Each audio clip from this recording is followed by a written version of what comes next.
Hello, everybody, and welcome to the third episode of the PetroDollarPedro show. I am your anonymous financial friend, Pedro. How's it going, everybody? Today, we're going to talk about something that irked me in this specific episode, I should say, rather than today. And this is Mr. Kevin O'Leary. Now, first and foremost, I had a soft spot for the guy. I've listened to him before. I didn't really view him as not a straight shooter. But my opinion has slightly changed, and I'm going to bring this to your attention as well. So I don't want to malign or defame Mr. O'Leary. All I want to do is describe who he is and why I think he owed his followers maybe a bit more due diligence on his end. So without further ado, let's get straight into this. So here we are on Wikipedia, the most trustworthy source on the internet, where we can just get an idea of who he is. I, of course, said that sarcastically. Terrence Thomas Kevin O'Leary, born July 1954, nicknamed Mr. Wonderful, is a Canadian businessman, entrepreneur, and television personality.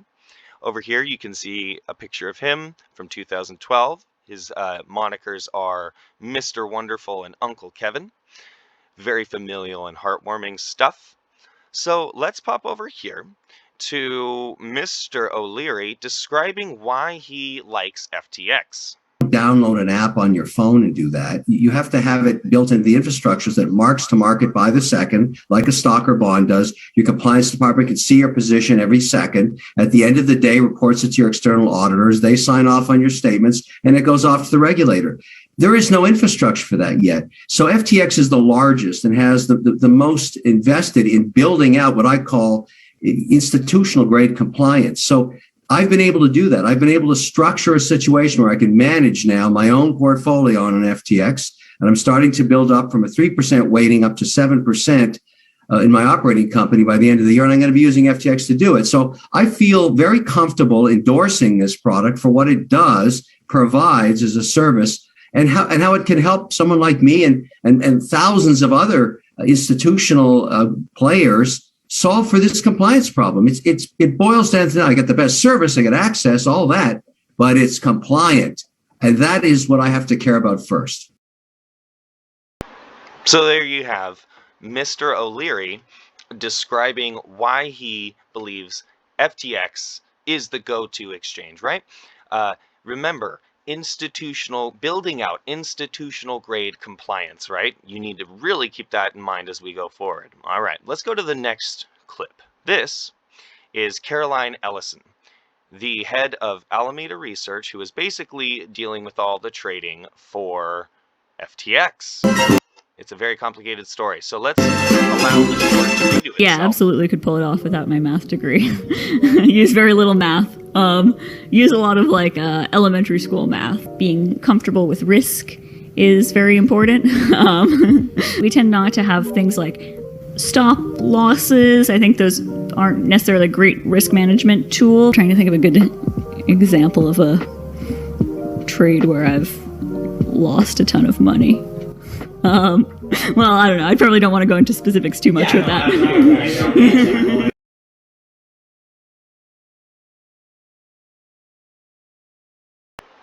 So that left me a little bit speechless, and that is who is in charge of Alameda Research, or FTX's trading arm.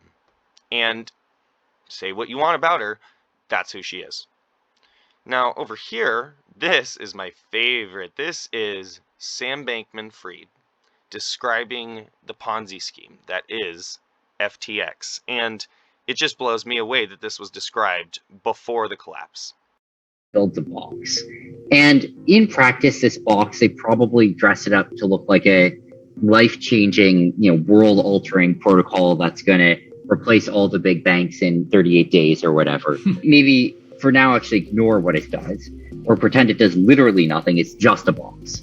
Anything cool that happens because of this box is going to ultimately be usable by, governance vote of holders of the X tokens. They can vote on what to do with any proceeds or other cool things that happen from this box. And of course, so far, we haven't exactly given a compelling reason for why there ever would be any proceeds from this box. So that's sort of where you start. And then you say, all right, well, you got this box and you got X token, and the box protocol declares or maybe votes via on-chain governance or, something like that, that what they're going to do is they are going to take half of all the X tokens that will have reminted, maybe 2/3 though. 2/3 will have for X tokens, and they're going to give them away for free to everyone who uses the box. So anyone who goes, takes some money, puts it in the box, each day they're going to airdrop, 1% of the X tokens pro rata amongst everyone who's put money in the box. That's for now what X token does. It gets given away to the box people.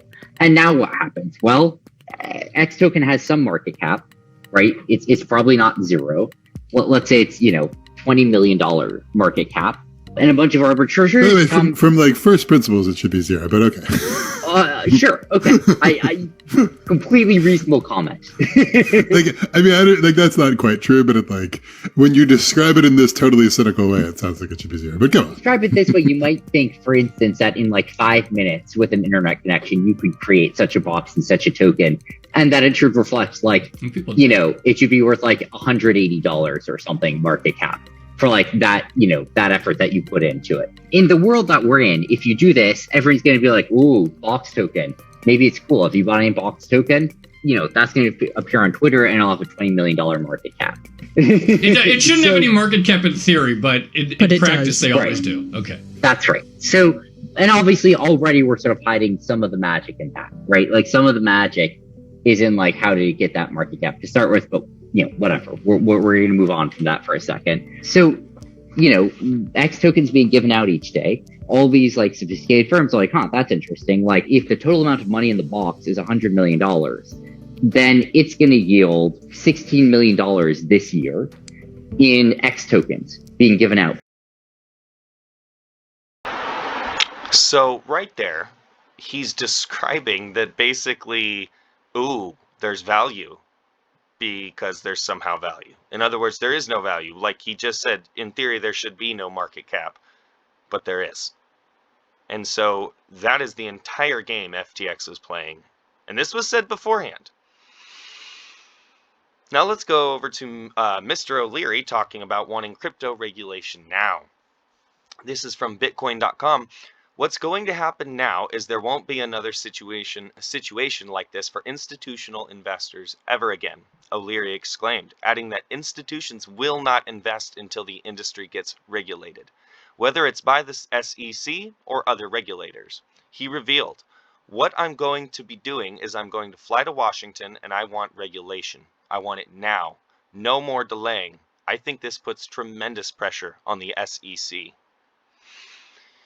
So he said it was building out institutional grade compliance a year ago, managed to not see this video, managed to not hear Sam Bankman-Fried describing the crypto Ponzi that was his exchange, and now he wants regulation, which if you're into crypto or anything else, you understand that means the digital dollar.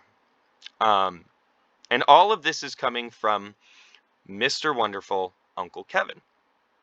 Now he ate his own cooking and he lost money, but let's look at something. He says he would invest in Sam Bankman-Fried and therefore Carolyn Ellis again. And he calls him a savant in this article and basically says that he built the most robust platform and that he was able to get good information on a compliance basis. And he just wouldn't let him have operational control, but he'd let him trade. I mean, this is why people get scammed, because gentlemen like Mr. O'Leary say things like this. And I'm not trying to malign him or defame him. I'm just simply stating, how does that make sense to you? I guess when you're that wealthy, you would just throw money around again. But people who don't have money, who have $1,000 in their bank account and would love to see it grow to $5,000 so they can get a new car to go to work, they can't afford that. They can't afford to invest in FTX type events again, okay? So I just needed to say that because that really upset me. But let's finish with Mr. Kevin O'Leary, just a short, very quick. If there's ever a place I could be that I'm not going to get in trouble, it's going to be at FTX. If there's ever a place I could be that I'm not going to get in trouble, it's going to be at FTX. If there's ever a place I could be that I'm not going to get in trouble, it's going to be at FTX. Apologies for the issue there. So if there was ever a place you're not going to get in trouble, it's FTX. Don't be one of the box people, everyone. Do your due diligence, whether you're investing in a company, whether you're investing in a token, whether you're buying precious metals, no matter what you're doing. And that's not financial advice, that's life advice. Remember, Mr. Wonderful and Uncle Kevin said it was building out institutional grade compliance, that this gal here and this guy here, Mr. Sam Bankman-Fried, was building out institutional grade compliance, but now he's calling for regulation because of the very company he backed. That just smells strange. So I needed to get that out there. I wanted to throw that bone out there for other people to chew on, and I tried to keep it as short as possible. So thank you, everybody, for listening. Thank you for coming back to another episode of the PetroDollarPedro Show. I am your anonymous financial friend. I am not a financial advisor, simply dredging up the data for you to chew on, to simmer, to think about, and hopefully we can all make a difference. This podcast is really focused on solutions. So with that said, be spiritually, be financially, and be physically responsible.